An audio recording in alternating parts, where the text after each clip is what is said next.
management framework. This framework is about ensuring productivity, and it's got different pillars. And within those pillars, you look at the issue of standard operating procedures, business processes that needs to be streamlined so that we can perform under a capable state. Currently, there are 12 confirmed provincial departments who are reporting improvement after starting the implementation of this operations management framework. The next indicator, which is indicating a miss in this particular case, this indicator is one of the pillars of the OMF. As I have indicated, there are different pillars. We are implementing all of them. But when it comes to the actual measuring of the productivity, we missed it because we were still focusing on pillar 1 and 2 and creating that baseline information so that we could move to step 2.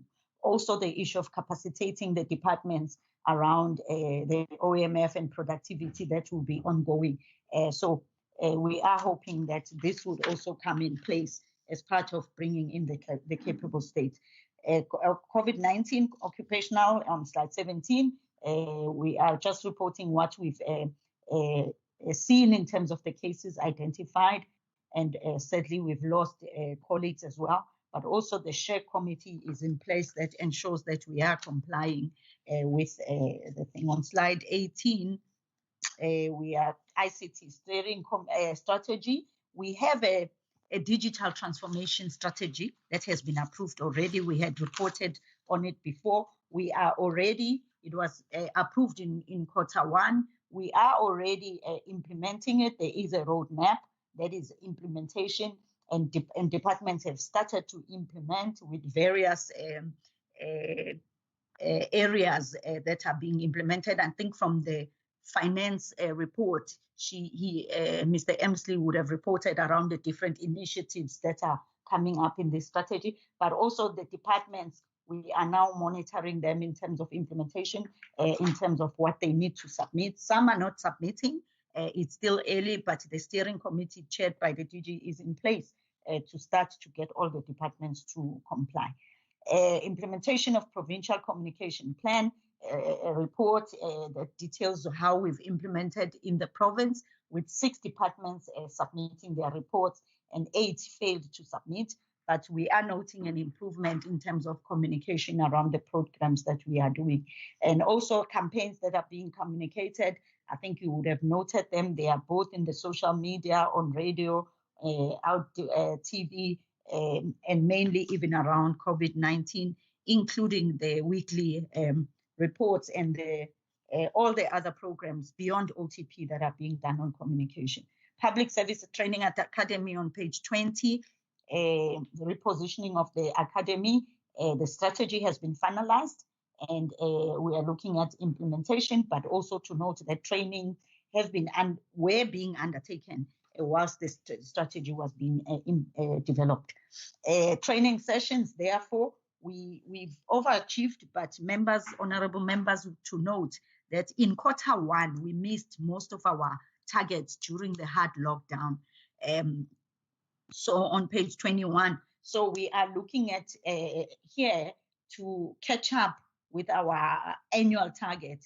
Hence, you'll see that they pushed 45, and we are indicating the number of officials that were trained, 525, and 323 of them were females, 8 were people with disability. Also, the SMS are being trained, and the areas of training we are indicating them, ranging from strategic planning, management, financial management, leading change during this time, basic writing skills, ethics, managing performance, even things like know and live the Constitution and policy and procedures around incapacity leave. Those are areas that are being managed, are being trained on. A structured partnership with institutions of higher learning, we've met the target. There was one signed, which paved the way for improved data sharing arrangements between the province and the higher education indicators. And we've also seen an improvement in terms of reporting for the PGDP under the Human Resource Development Strategy towards 2030 due to these arrangements. The HRD Council was reconstituted in this quarter. It set in November. It also prioritized priorities that were indicated on slide 23. It's early childhood development, science, technology, engineering, mathematics, and arts. Worker education, building the capacity of the states. These are the areas that will be monitored as being a priority around the issue of human resource development under the council chaired by the Premier. Corporate services, we are indicating we missed one indicator. As I indicated, it was that one on productivity, which obviously was based on the fact that we are still putting in place the other pillars. Provincial legislative program that is in place in terms of quarter 3 and looking at the laws and the regulations that are being drafted. Provincial investigations, the status, the report was put together and presented around the progress that is being made on those. Minimum physical security standards on page 28. We are monitoring that, and 4 departments were assessed in this quarter and coordinating to highlight the issues that require interventions in order to assist them. And that assessment is being done. Service delivery complaints, 44 cases received, 36 resolved in September. October 54, 7 were resolved, including some of the backlogs, and also 13 in December and 55 were resolved, including backlogs.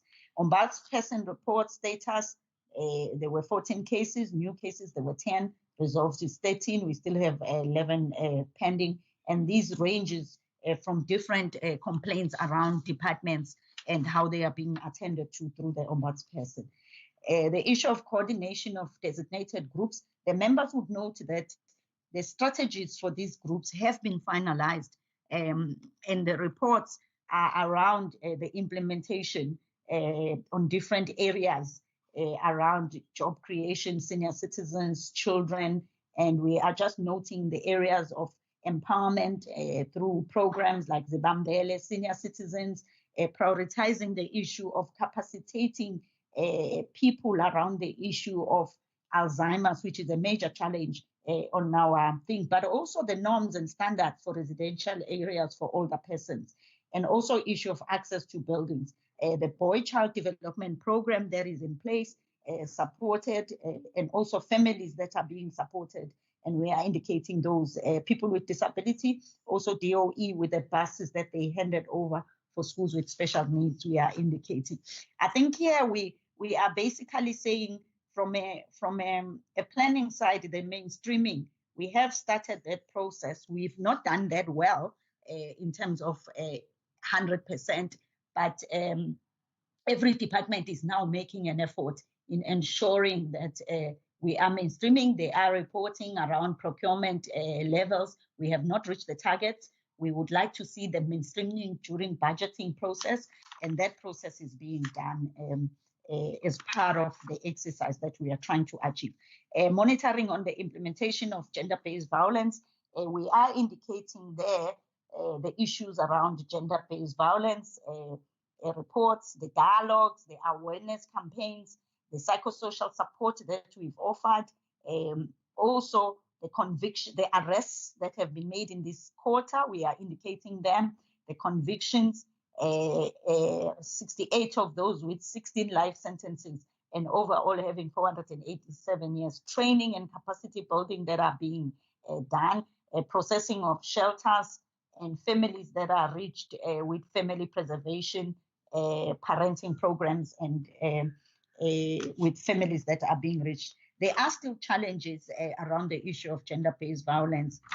We are aware of, we do have information around the challenges that we are facing. That is part of the longer report and what is being done, especially around the issue of SAPs. Human rights monitoring reports, workshops. We had workshops undertaken in the quarter successfully at King Ejwayo. We also had interventions at different levels for farm workers, interventions on tenants who were selling the RDP houses, children who needed access to school for the blind. Those are different areas that we are indicating that has been done around the human rights monitoring. Page 34, the issue of implementation of Provincial Youth Development Plan. Reports are being received from departments on progress, workshops that were conducted in districts on economic empowerment, skills development. These are to assist our youth so that when they have to apply for funds and being able to support them, they know exactly what to apply for, but also get the skills to run their businesses. Also targeted enterprise development and in the numbers that were rich with information, and also the setting up of youth desks at a level of the districts and municipalities. Youth Empowerment Fund, we are indicating in the report that we've looked at and what is happening. 51 youth businesses are operational out of the 53. So there are 2 that are not operational, which the unit is assisting in terms of with the departments to ensure that it works. 408 jobs have been created. We do want to indicate, though, that there are challenges around, especially the lockdown that affected these businesses, but also those ones who have breached the contracts. Remedial action are being done in terms of roadshows and webinars and assisting those who are in challenges. I do write campaign, even when no one is looking, campaign on page 36. The work conducted with officials, management and officials, and we are indicating the departments and the municipalities. Also the issue of procurement of anti-corruption radio drama was done, and there is a script already in the recordings, and that will be aired as part of running this campaign. Also getting forwarded the letter to law enforcement agency to assist us in bringing the names of those who've been convicted so that they can be published, it will be known. And also the relaunch and summit was postponed in this quarter. Anti-corruption hotline, OTP is monitoring the cases, and in this quarter, there were issues of procurement irregularities received from quota and from education that were referred for investigations. Resolve the cases themselves now, 92.3% of those were resolved and closed as per the indicator, and these were received from the National Anti-Corruption Line that were being handed. Ethics workshop, this was undertaken and was facilitated by both OTP and NPA, and we are indicating what they did in the workshop. Slide 40, awareness workshops on anti-corruption, fraud and anti-corruption, awareness workshops for arts and culture, transport, treasury, community safety, and these were facilitated again by OTP and NPA, and we are indicating that the topics ranged from legislation, conflict of interest, ethical dilemmas, ethical decision-making, public admin values, conducting business with the state, external remuneration work, acceptance of gifts, and reporting corruption. And these are to be as part of the awareness campaigns. Fraud and corruption report provides an update on fraud. Forum is there. This is where the forum meets now and discuss issues like the workshops to be undertaken, the issues of the investigations, the arrests. So, and then 5 government fraud dockets were opened in this quarter, and we are indicating the rand value. On slide 42, capacity building sessions for security managers. The report indicated the progress in the capacity building sessions that were done. Positive progress had been made by some departments following the capacity building that we are undertaking, and 8 departments participated. The issue of the lifestyle audit reports, I think we are still indicating that departments will conduct this, supported by this technical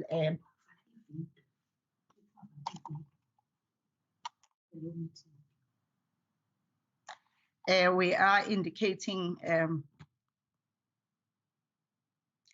the issue of lifestyle audit that we are undertaking, and that lifestyle audit is telling us on the process and the methodology. There are ethics officers that will commence with, which are already in the departments that have started the work around the prevention while we are waiting for the process to finalize. The legal work in terms of legal services that are being done, we are indicating policy, the summary in terms of what we've achieved at the end of this process. And then we are looking at policy and governance. And under policy and governance, we are saying the performance of departments.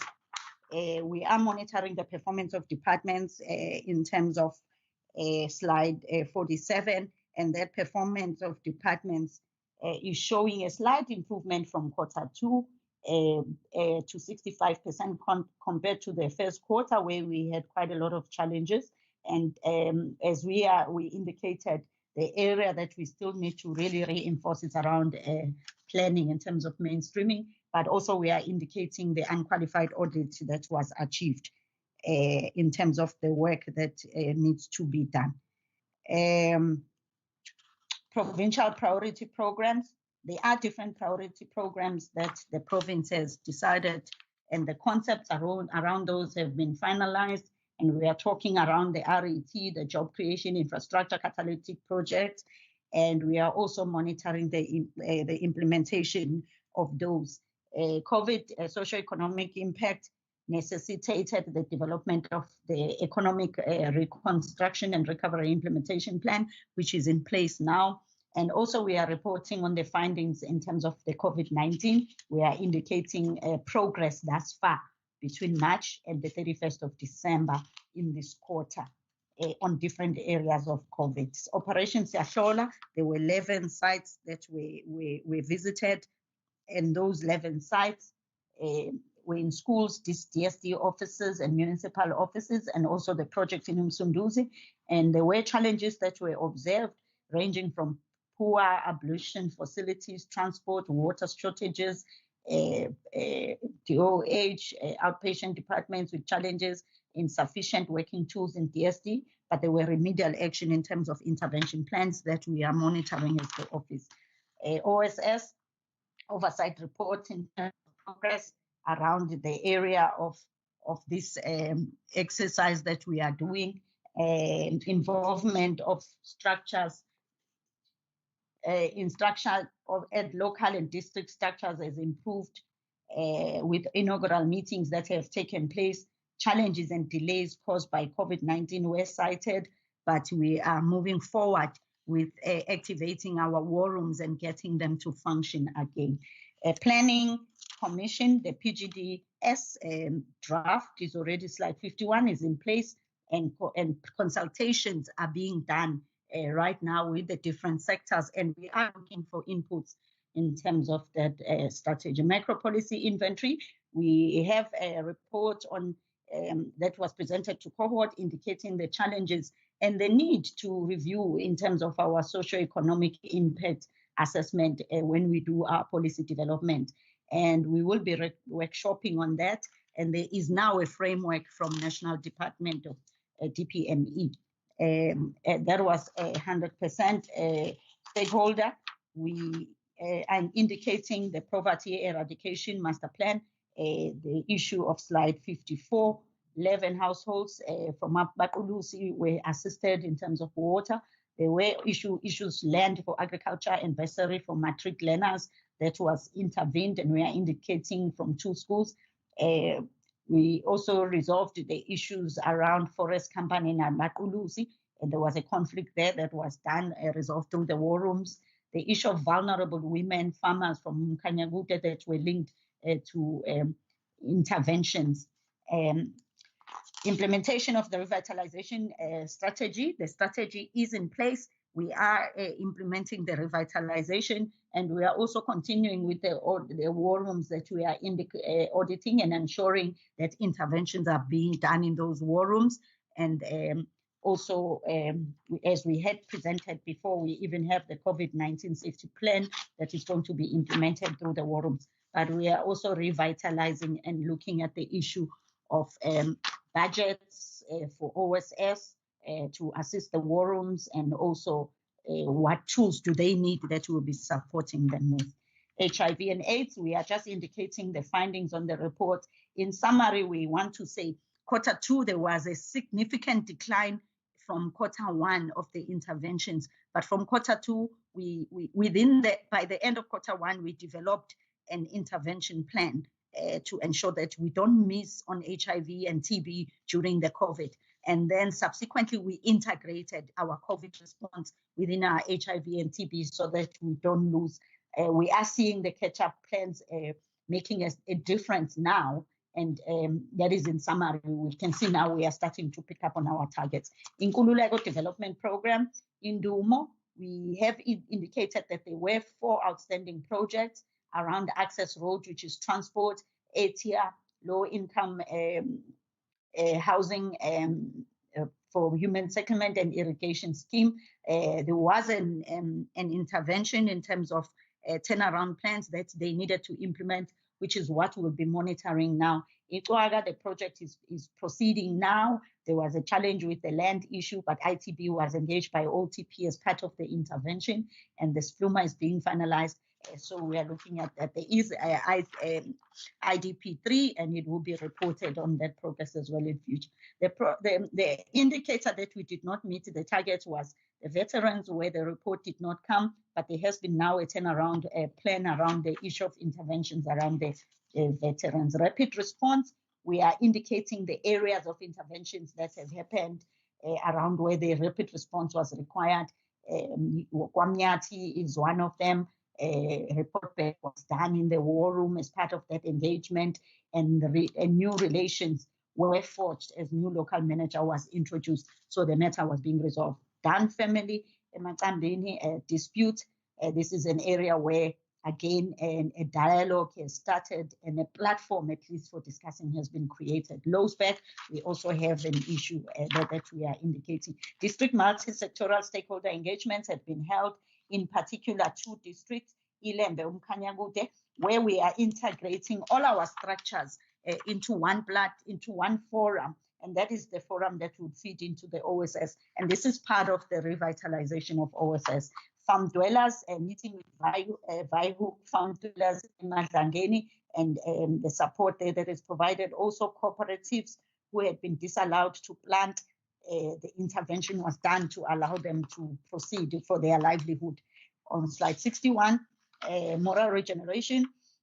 The focus was establishing the task teams with strong civil society presentation to drive the moral regeneration, and also the implementation plan was put in place. The stakeholder engagement has happened, but also in this quarter, the Moral Regeneration and Social Cohesion Council held its first meeting and looked at the implementation plan around driving moral regeneration in the province. We are indicating some of the programs that have happened around girls empowerment camp in the different districts. Izimbizo sector engagements, whilst Izimbizo have not been able to be conducted due to the lockdown, but engagement with sectors, specifically business and social cohesion groups, have held with the Premier, and challenges was raised with specific resolutions that were being attended to resolve them. Zulu Royal Household Monitoring Report, the performance report from the trust was received and assessed and analyzed, and the engagements, and there were findings that the mandate was to adhere to performance presets to be met by the entity. A new reporting framework has been developed and is to be shared with the trust to improve on our oversight in terms of the trust. And overall in this 3B, it's 91%. And just to indicate as a final, is that slide 3 is a final summary in terms of performance. Thank you.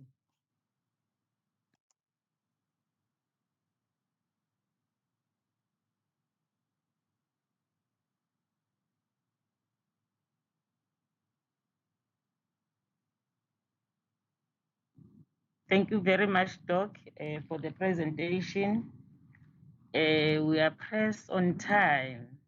We will request that the next presenters, if they can zoom to the key areas, because we received the document, we went through it, and then something that will be left out, you'll be in a position to fill in if we see that there is, you will cover it through the question.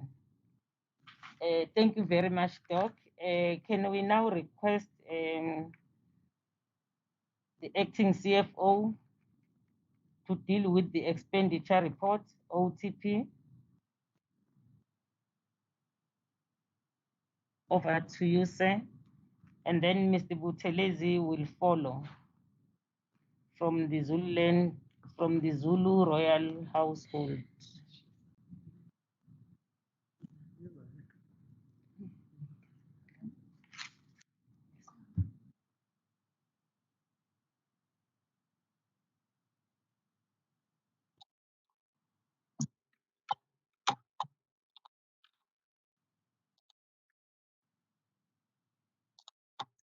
Thank you, Chair, Honourable Chair, Honourable members, colleagues, Director General. If I can turn to deal with the financial report as at the expenditure report as at the 31st of January, pretty much close to what I had presented earlier at the end of the third quarter, but I'll just touch on some of the areas and differences. Turn to revenue. As you will see, total revenue collected amounts to 369,000, which was an increase of 17,000. Sorry, I just needed to put my earpiece back in. 17,000 since the third quarter. Sale of goods and services other than capital assets, the revenue collected on this amounts to 148,000. Revenue is 30%, 4% below target, indicating a reduction in deductions and a predicted under collection. Interest and dividends, revenue on this item, 43,000 is above target and 43 has been received to date. Sale of capital assets, 966,000 is allocated for the auction, and as previously mentioned, that auction didn't take place or not anticipated to take place due to the reduction in the mileage of those vehicles and not being written off. Transactions in financial assets and liabilities, 178,000 is a net amount in terms of revenue collected for prior year recoveries, as well as in respect of staff debts. I'll deal with the programs. As you recall from the expenditure at the end of the third quarter, we were at 58%.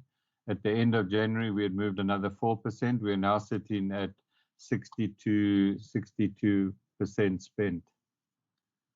I'll turn to the summary of programs. Whilst we're at 62%, which was an increase of the 4%, the spending trend is still 21% below the average target of 83% as at January 21.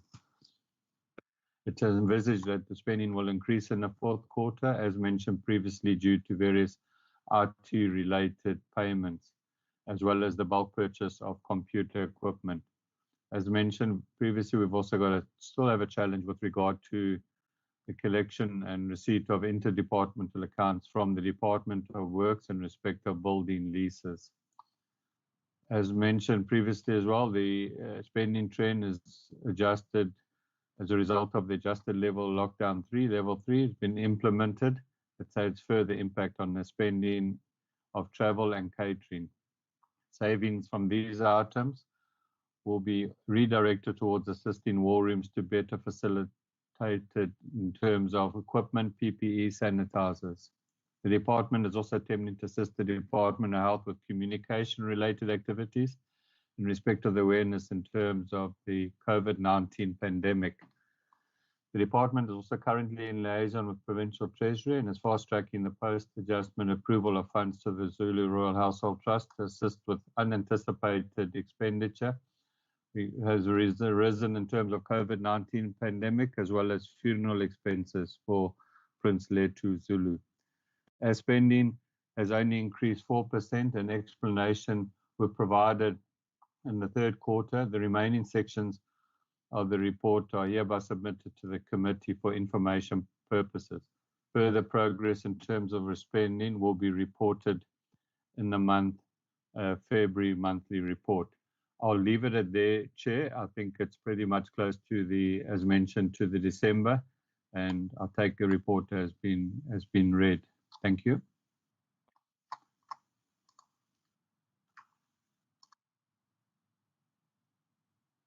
Thank you very much, Acting CFO. Can we just request just to go maybe and zoom on the second draft budget 2020-21 so that when Zulu Royal Household starts, you'll be finished with this part. Acting CFO.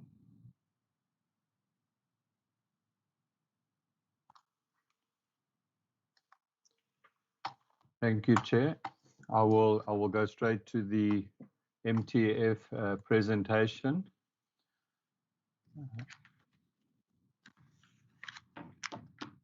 Thank you, Chair. I'll present the MTF budget presentation for the 21-22 financial year. I'll turn to the projections for summary of revenue. Casino taxes, horse racing. The gaming and betting function resides with the Department of Economic Development and Tourism and Environmental Affairs from 1920. Therefore, there's no revenue over the 2021 MTF period. Sale of goods and services is mainly comprised of revenue from commission of personnel deductions such as insurance premiums, garnishing orders, tender fee documents, etc. The conservative growth over the MTF is based on a slow growth in the prior years. Interest and dividends and rent relates to interest on staff debts. Here it's difficult to project revenue from this source accurately due to its uncertain nature. Sale of capital assets consists of revenue from redundant assets such as vehicles and equipment. Again, it's difficult to forecast revenue as this depends on certain factors such as age and the price attained at the auction. Transactions and financial assets, this is in respect of recoveries of all staff debts and expenditure from previous financial years. The revenue shows slight growth over the MTF period. I'll turn to the draft allocation for the 21-22 MTF. The Provincial Treasury, as you know, has communicated budget cuts for the 21-22 MTF period in respect of compensation of employees, budget, as well as goods and services. The final year's MTF is formula driven, and we have the details. I'll go to the revised allocation for 21-22 is 800,240,000. 22-23, 765,551, and 23-24 year, 770,663 million.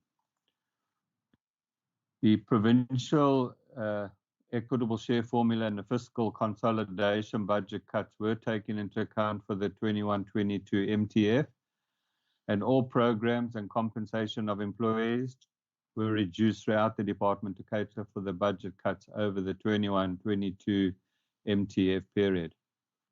Forensic services, there was a function shift from vote 6, Provincial Treasury, to vote 1, Office of the Premier over the MTF period.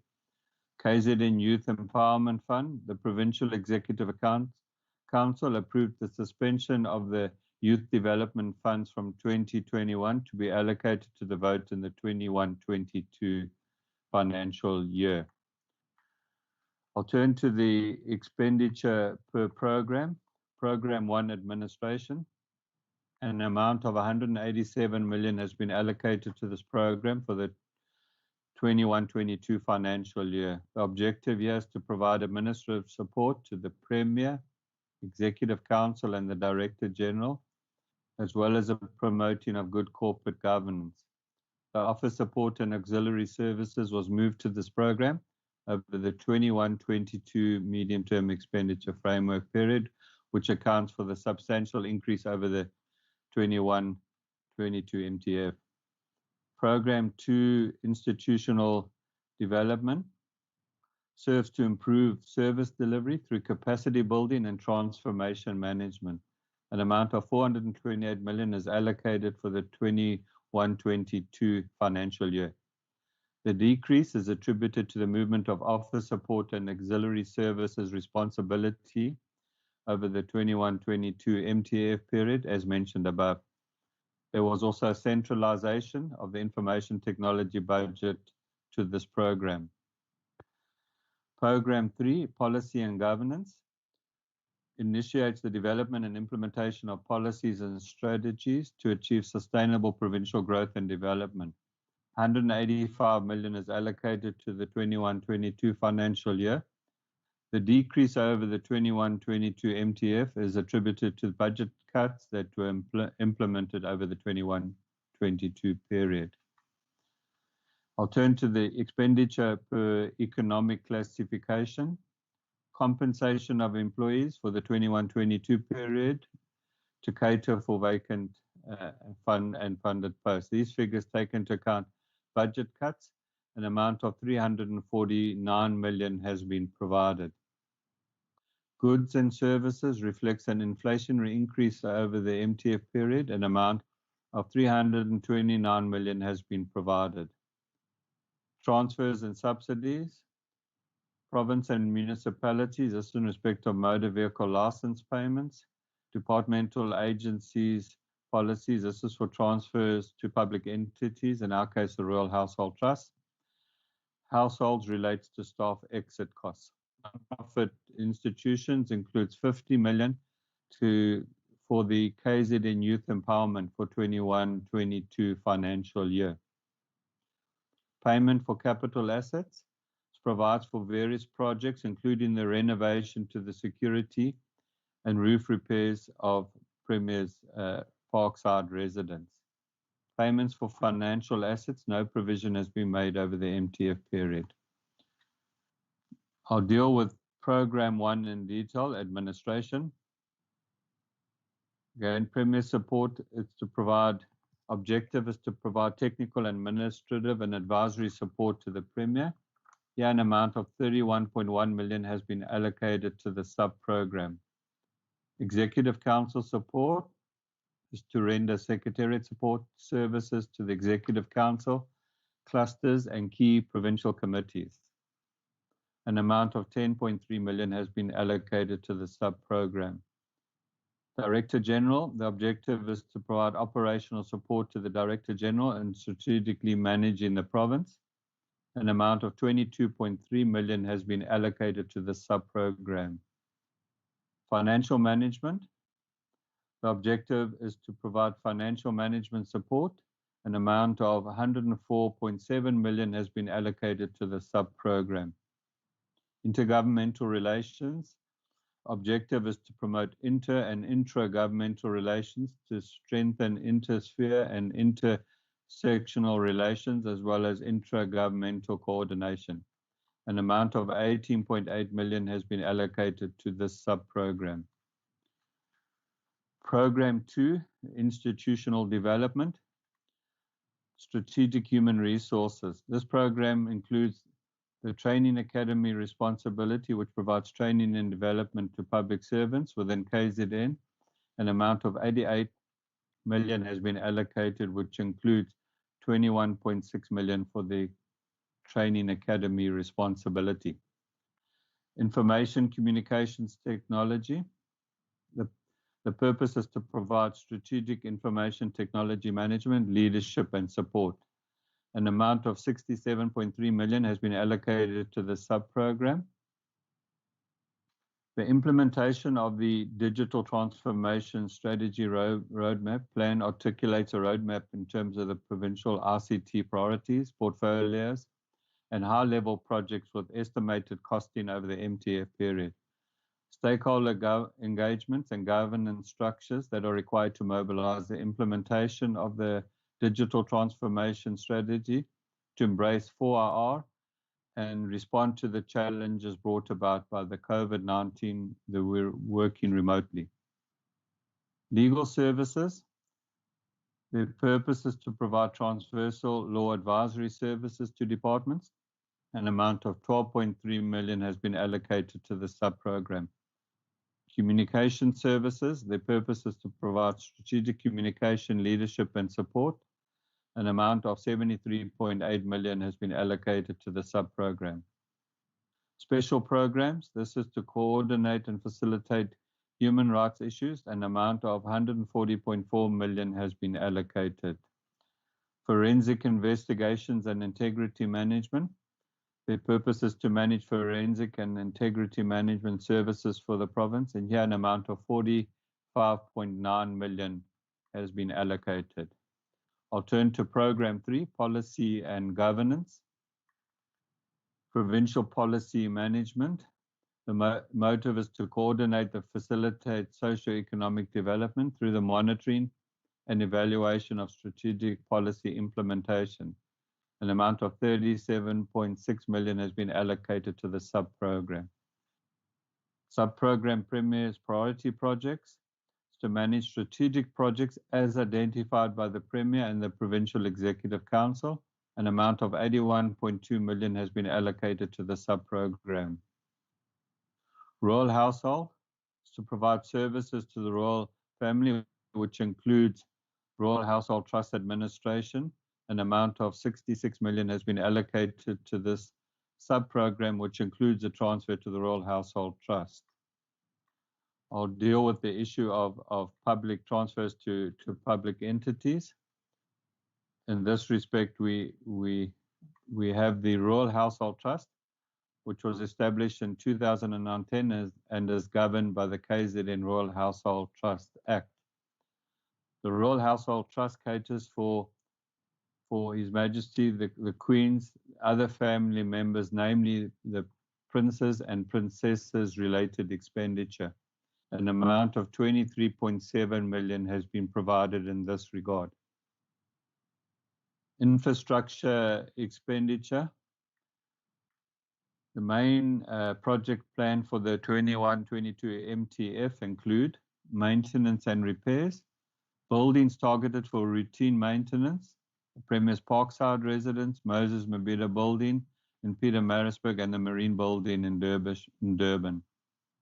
Refurbishment and rehabilitation expenditure. The 2021-22 MTF provides for the completion of existing projects such as security, roof, pool renovation at the Parkside Residence. Infrastructure transfers, capital. The Office of the Premier is now transferring the infrastructure budget to the Zulu Royal Household Trust. Infrastructure leases, leasing of various buildings, including the Marine Building in Durban and Vesco Centre in Pietermaritzburg. I think the above expenditure for us highlights the need for urgent need for the government precinct project. As you can see from the costings and expenditure, our buildings are old and in some cases not fit for purpose and cramped where we need to respond adequately to COVID-19 challenges such as space, adequate ventilation. We're also expending large sums on rental and maintenance costs, and I think it really puts pressure on us to be one of those departments which are considered a priority with the government precinct project. Cost cutting. The Office of the Premier has complied with Provincial Treasury Circular 6 of 2019-20, which outlines the 56 areas of cost cutting when preparing the 21-22 MTF. The 56 cost cutting measures are updated and implemented, as these are critical elements for the good governance within Office of the Premier. Thank you, Chair.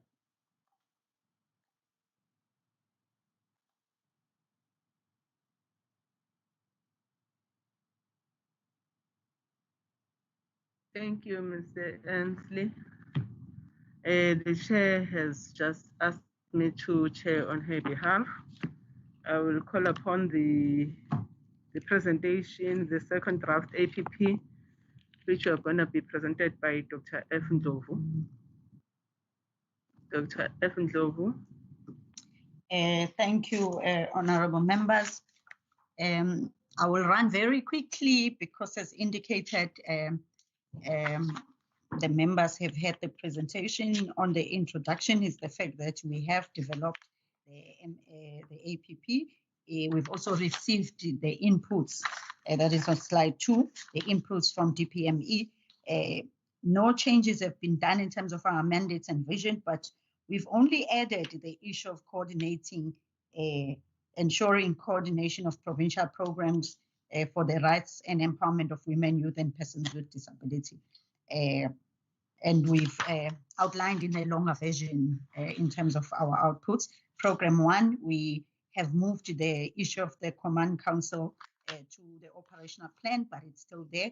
On slide 5, we are indicating our annual targets with Q1, Q2, Q3 targets, the different areas for Program 1, which are similar to the ones that we had.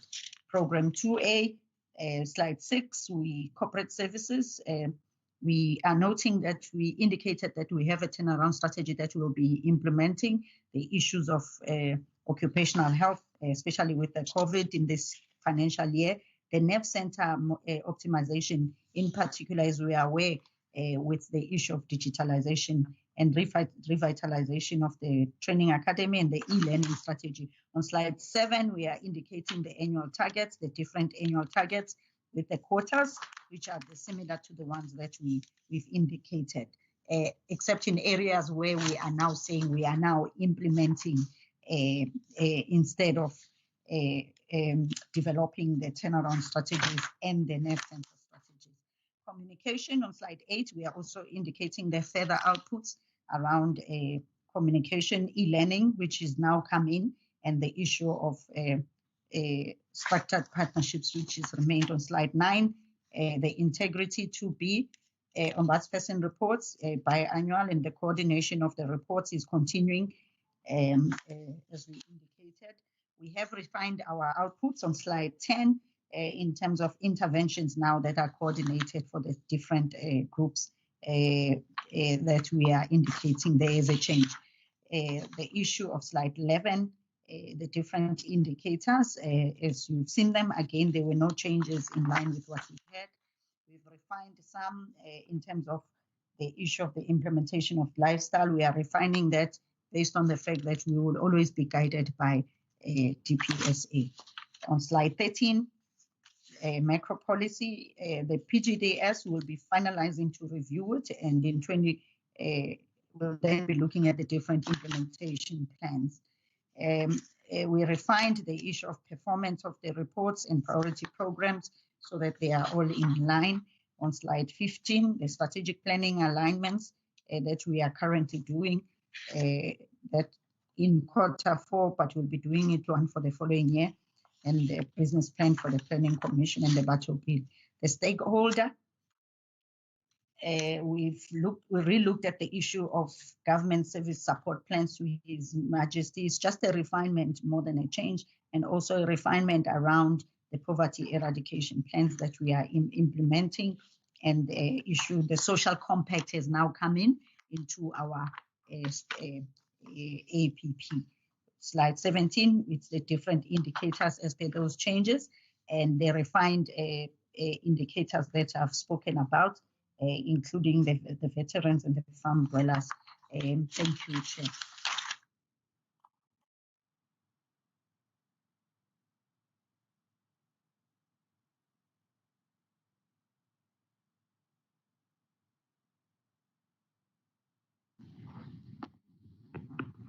Thank you, Doc. I really appreciate the way you presented. The presentation was like very short. We are to do now the third quarter performance report on financials and non-financials by Zulu Royal Household Trust. It will be given to us by Mnumzane Buthelezi. I'm going to call upon Mr. Buthelezi to do that presentation. Would appreciate if you can follow on the steps of Udogotela. Then thereafter, I'll be handing over to the chair. She has come back.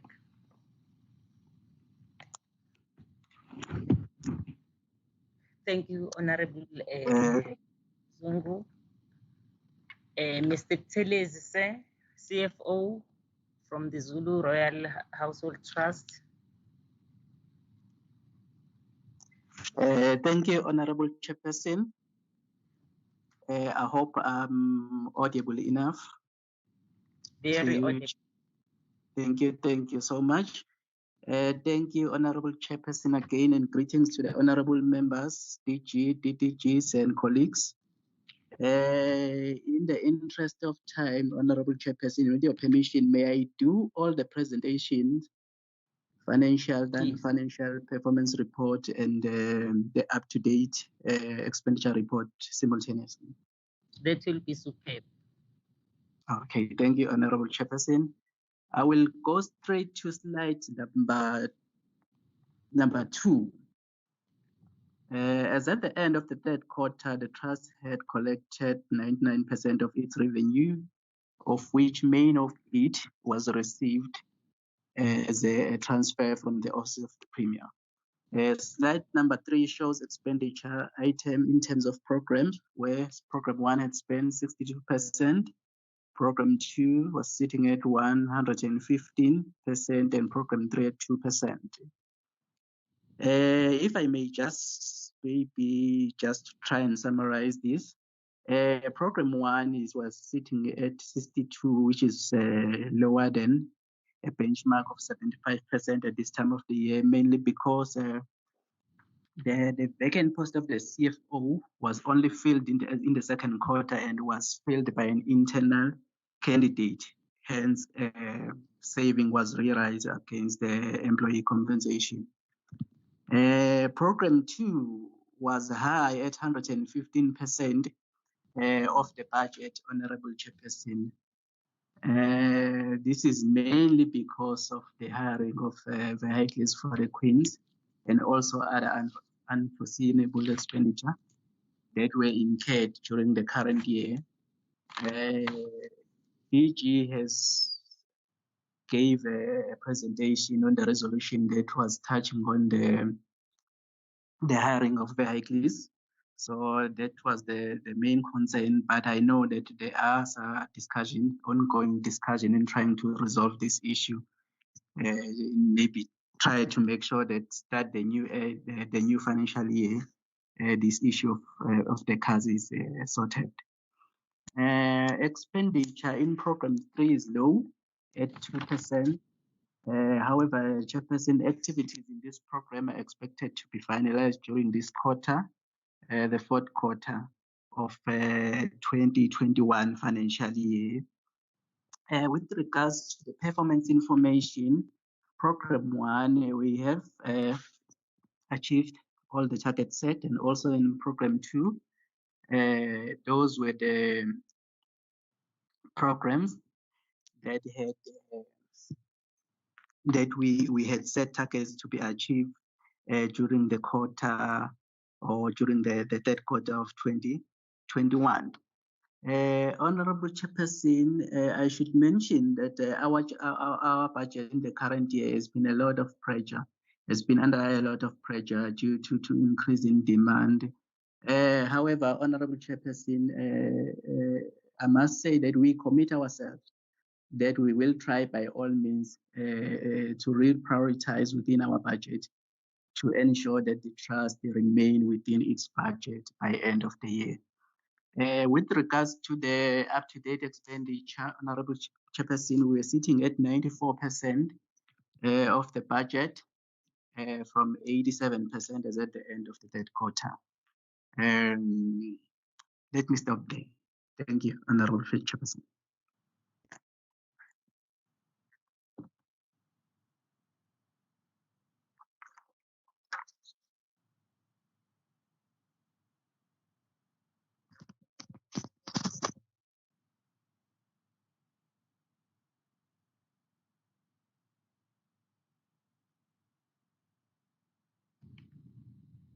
Thank you very much, sir, for the presentation.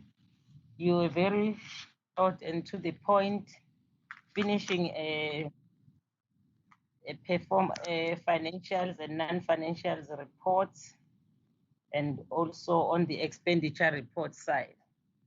Thank you very much. Now I'm taking this opportunity and give it back to the members for questions of clarity or recommendations. But because of the time, there were so many reports, in a short space of time, 2 hours only. We will request that if the members agree that we ask the questions, comments, and then request that the department do the responses in writing so that we can prepare for the next meeting that we will be attending after this meeting that we are in.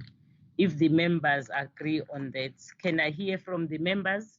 Or they will want the responses today, but I think even if we don't get it today, but if we get it in writing through our coordinator, we will be in a position to read, and then in the next meeting, maybe raise issues that we feel there were gaps on them. Honorable members, can you comment on the request from the chair?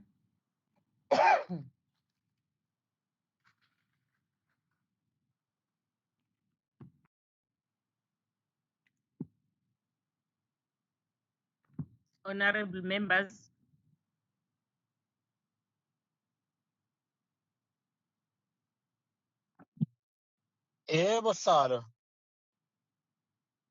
Over to you, say it, because I don't see the hands this side.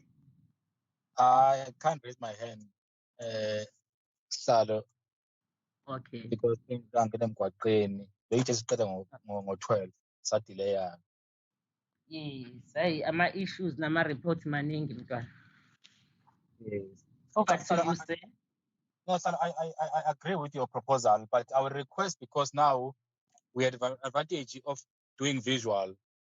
We can always have a quick meeting, a special meeting, when after sending a written responses, they come also explain, because I think it's better sometimes to probe and do a follow-up on the response.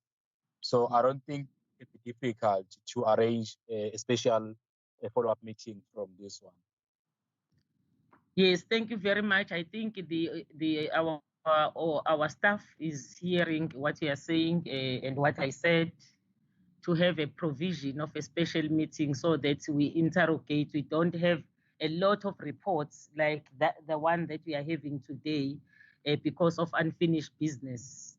We have a special meeting to finalize everything that was outstanding on the responses.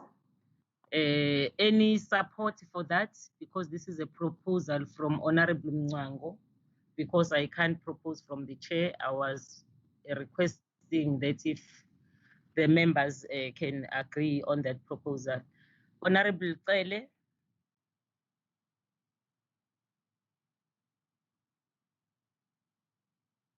Honorable Cele. Oh, I thought the hand was up.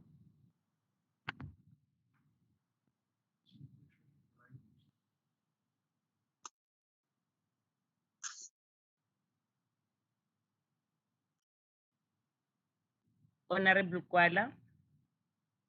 Chairperson, I do support the proposal made by the honourable member, but I don't know whether the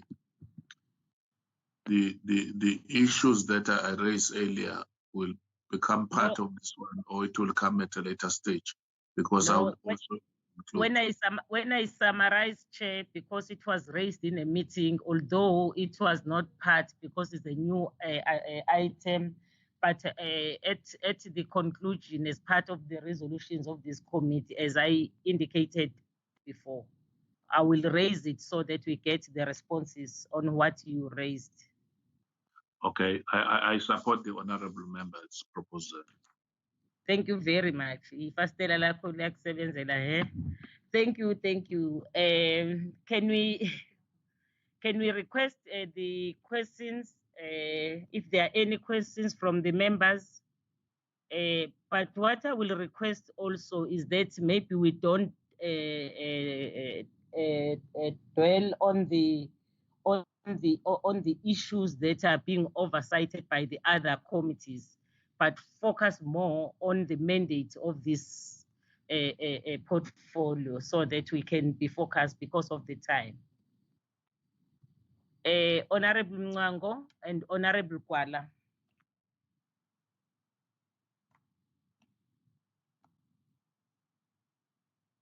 Thank you, Chairperson. Chair, I will try to be quick, although it's going to be a bit difficult. And Honorable Siliza, yes. Okay, can you hear me, Chair? Yes, continue, sir. Yeah, I will just try to be quick, Chairperson. Chair, there was a presentation, firstly, that talks of the transfer of food vouchers and PPEs and funeral support. Chair, I would like a clarity, maybe in our next meeting, or a detailed report on a breakdown of these 2.9 million rand. Because, Chairperson, I'm saying this based on what came out from Zondo Commission. It's becoming clear that during our oversight committee meetings like this, we don't really get transparency on everything that happened between departments. And then later we got caught as if we're not doing our job as members of legislatures and parliament. I only see the line that says OTP transferred 2.9 million rand, which was used to purchase food vouchers, PPEs, and support of the funeral. So, Chairperson, I'm not sure what policy was a guide for the support of this funeral. We know there are policies around funeral support. Now, I'm not sure exactly how the department decided, and it doesn't even say how much was spent for the funeral and PPEs and food vouchers, because these are three separate items or line items of expenditure, but all clouded to one number, which is 2.9 million rand, Chairperson. I would like to know, to get a breakdown of this expenditure and also what price was used. And also beneficiaries, Chairperson. I'm coming from Wanongoma. If you are saying food vouchers and PPEs were distributed in within local communities, then I would ask myself, which communities? I've never heard anyone saying in my area have received food vouchers from that household or PPEs from His Majesty. I'm not saying it didn't never happen, but I'm saying I think transparency as to how this was done can be critical for us to understand if the money was used wisely. And then the other issue, Chairperson, is around suspension. That's a concern. Suspension of youth budget from this period to the following period. I'm a bit concerned because with COVID, that's where really young entrepreneurs are affected. So not to allocate this budget, I'm not sure exactly the rationale behind the decision taken by the executive. They might have really had valid reasons, but where I'm sitting, I'm not sure what's the reason, because honestly, at the moment, most businesses are suffering, most young entrepreneurs, that's where they really need support from government. So why you can't utilize that money this period, it's just bizarre for me. But again, as I said, Chairperson, there might be reasons behind that. Chair, you did say we mustn't do speeches overlapping, but I would like, Chairperson, without going too much on this issue, because it falls under COGTA. But again, as a committee that do oversight across departments, I really want the Premier's office to give us an understanding and undertaking as to how far this matter of the payment of his Induna, because Chairperson, it's affecting the entire province. Let's be honest. So I think the Premier needs to report back to the committee to say, where is this issue? Because we only see in the media, it's really becoming an issue for the province. And his Induna will reside in these areas. There are complaints about what's happening around this payment of his Induna. The other issue I want to raise around the issue of rural household fleet. We asked for the report, and I've seen the report, but Chairperson, I'm not convinced. I'm not happy with this report. It doesn't really state how much are we spending in hiring these vehicles, except to say we hire vehicles. But how much are we spending a month? If the car is involved in an accident, we all have insurances. I don't understand how come we couldn't have insurances, or is it because government money? Because in your own personal space, Chairperson, when you buy a car, you insure the car. So when a car gets involved in an accident, you're able to get some kind of a claim from insurance and get the car replaced.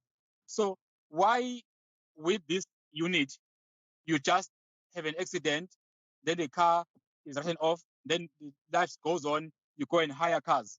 It just, I don't understand, Chairperson. I would like a full breakdown as to how much are we spending in hiring these cars for the Queens, because it doesn't make any financial sense to me. The other question is around, I think it's about COVID-19 expenditure. I've touched on that one. I missed this point, Chairperson. I think the issue about the post, I hear that the post now is being filled, now there are savings. The question, Chairperson, I want to understand is, when you fill a position with someone internal, it means you also create another position. So the savings must be really minimal, because you still have to fill that position, unless if they're saying as rural household, they won't be filling the other position, which was occupied by the same person who's now a CFO. So can I get clarity on that question, Chairperson? Thanks.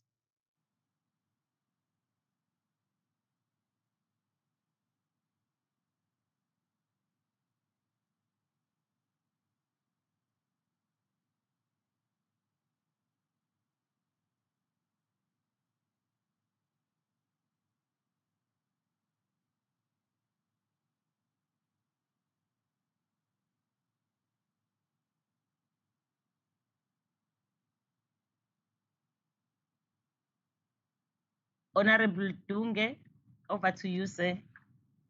Honorable Chiliza, for the record. Thank you, Slalo.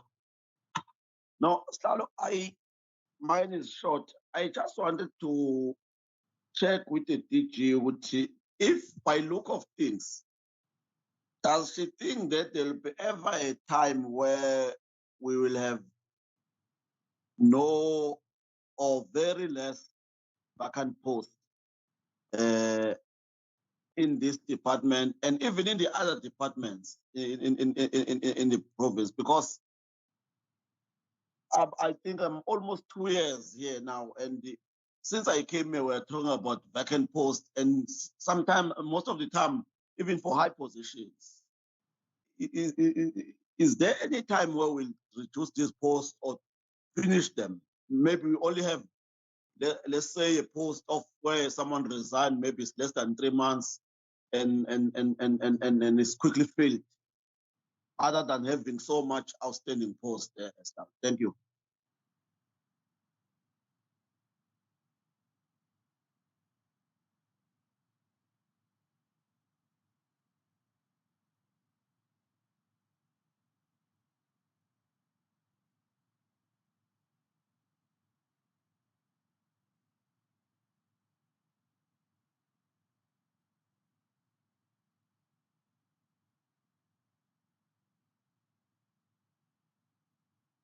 Slalo? I'm done, Slalo.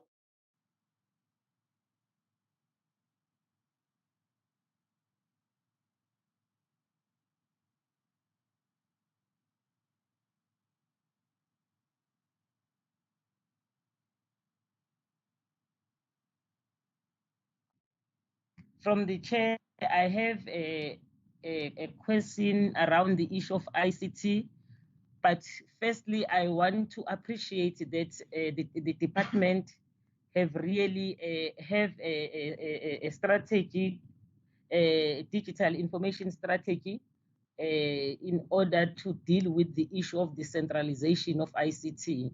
But I want to check whether the centralization also include all government departments, because the departments are working in silos, and it's a problem to get the information and the delay of implementation of the things.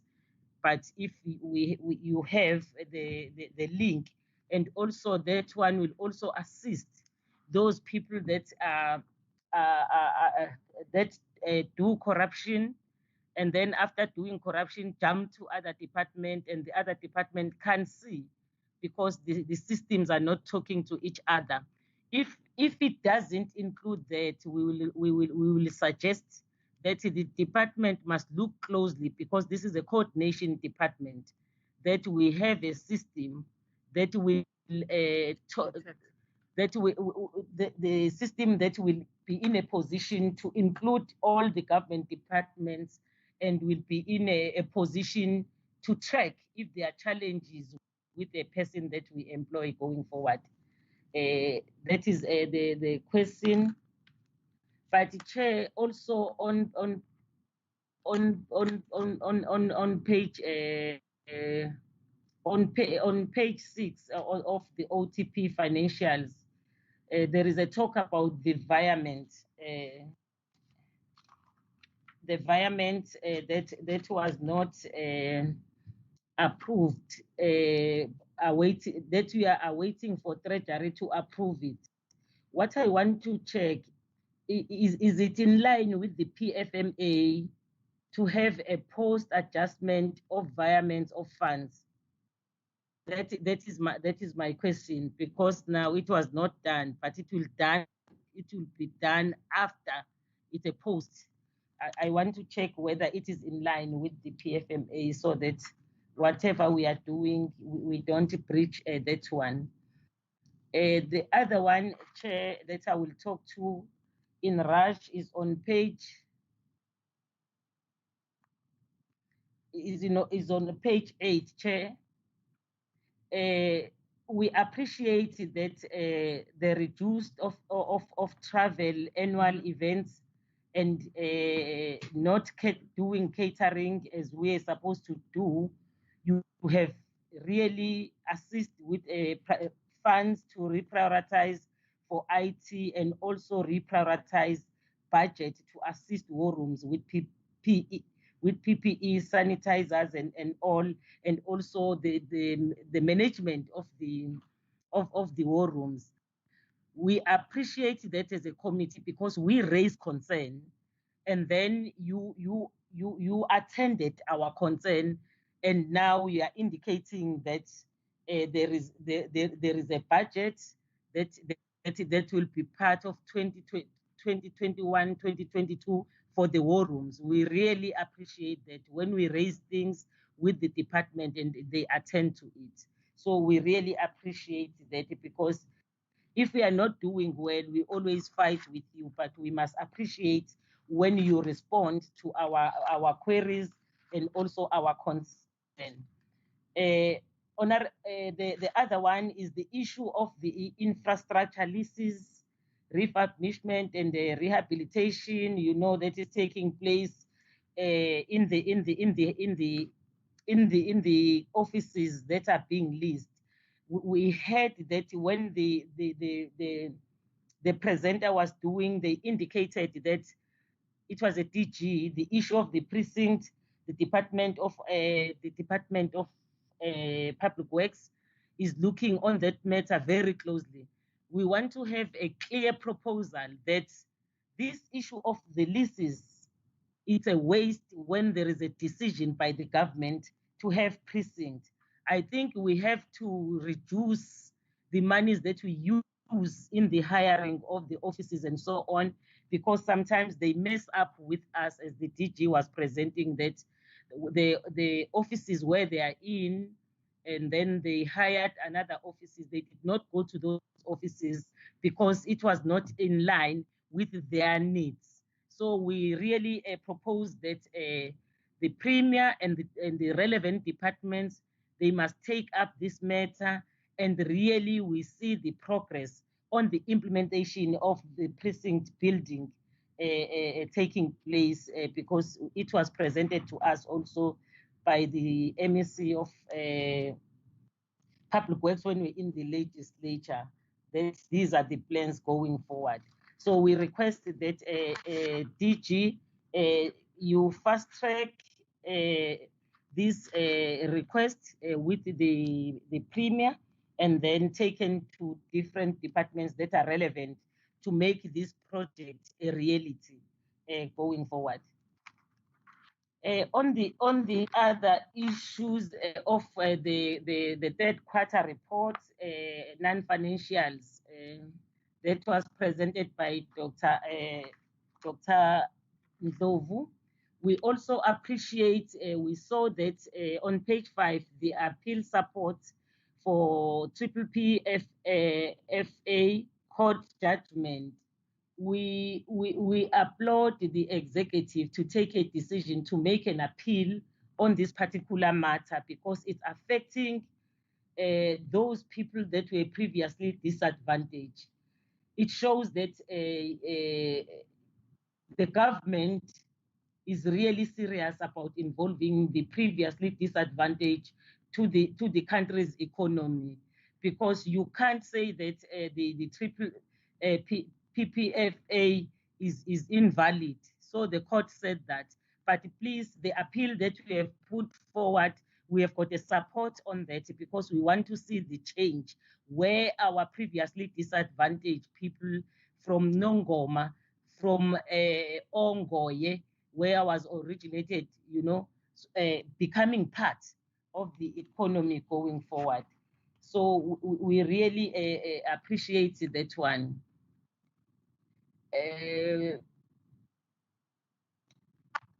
On page 7, Chair, on page 7 of the non-financials,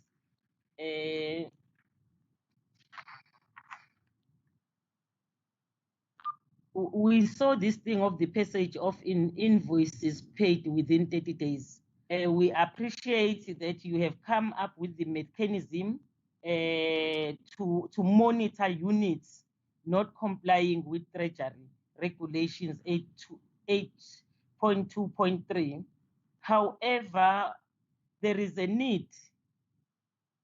The government must come up with a program to really capacitate or empower the SMMEs to understand at least the minimum audit standard procedures to prevent payment vouchers not meeting requirements in order to reduce late payment, because we'll always push them back if they don't understand the minimum standard that is required.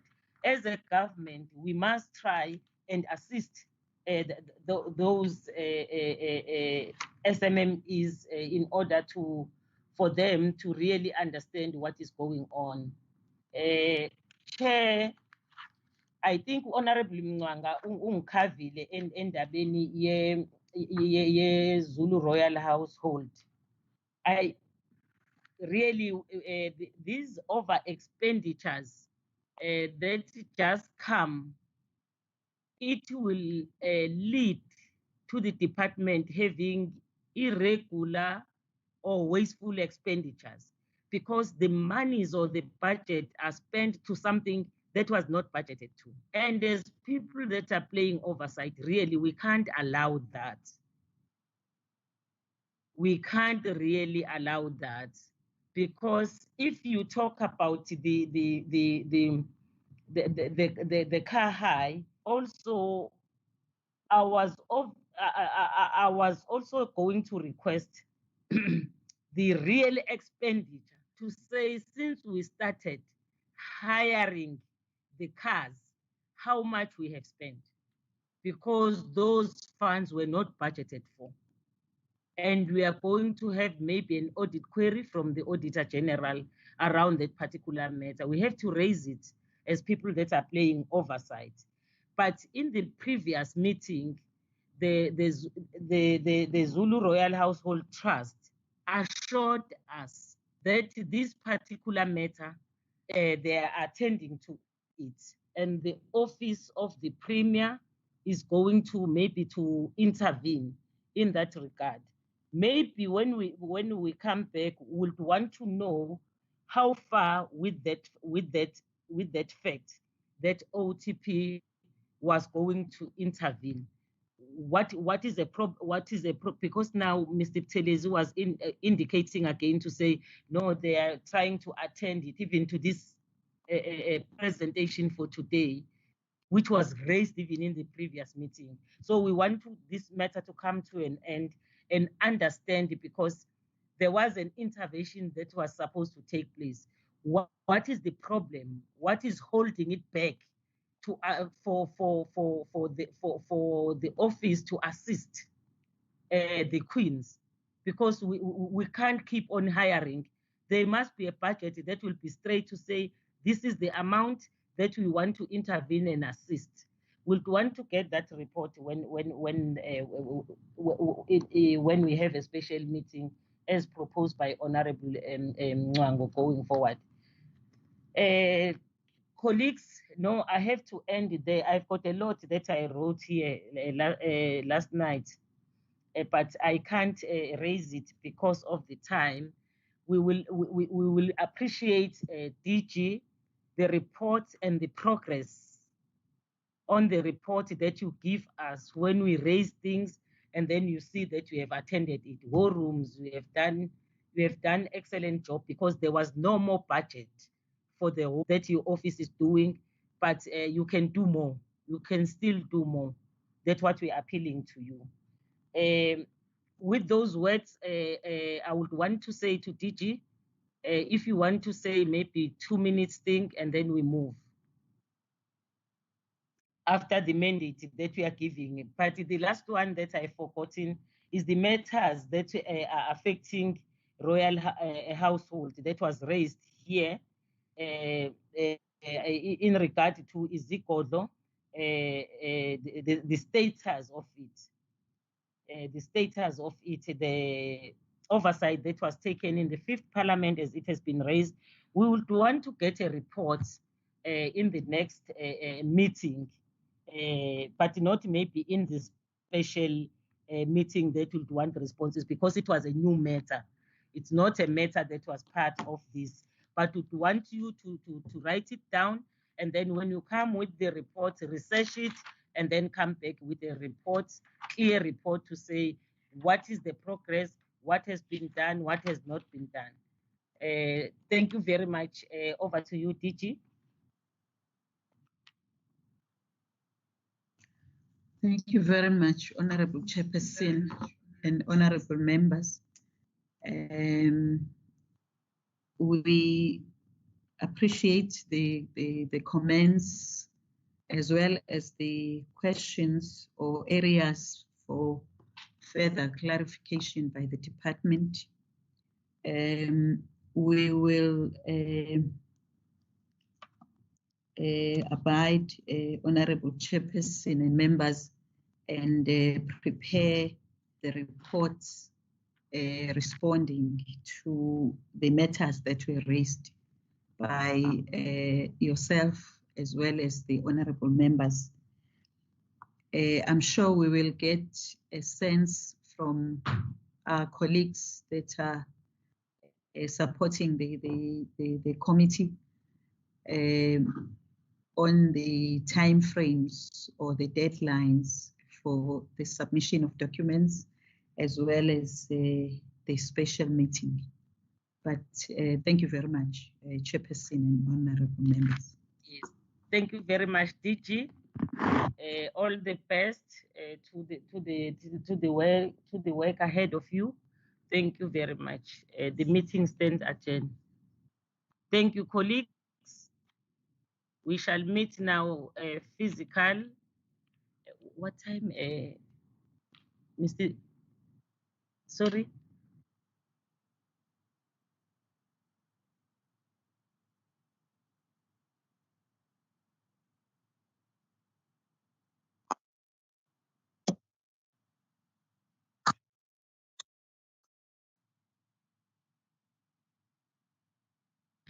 Honorable members, we shall meet at 1 for the next responsibility that we have to perform today. Thank you very much, colleagues. We will meet at 1, but the 1 o'clock is physical. Thank you.